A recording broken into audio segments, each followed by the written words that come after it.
Angka kecelakaan lalu lintas yang cukup tinggi di Kota Prabu Mulih membuat Kota Prabu Mulih masuk nomor urut keempat se-Sumatera Selatan dalam daerah rawan kecelakaan.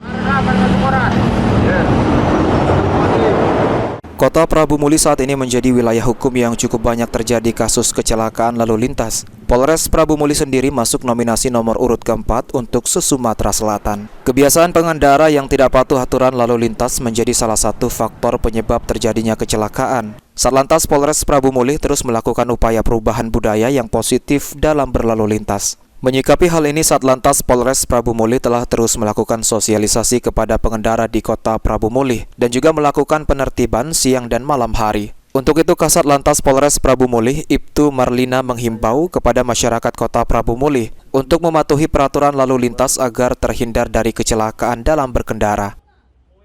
Himbauan untuk masyarakat Kota Prabu Mulih, besar harapan kami Polres Prabu Mulih, khususnya Satlantas Polres Prabu Mulih, agar tetap tertib berlalu lintas, menggunakan helm, NSI, agar keselamatan masyarakat terjamin, mengingat laka lantas Polres Prabu Mulih cukup tinggi.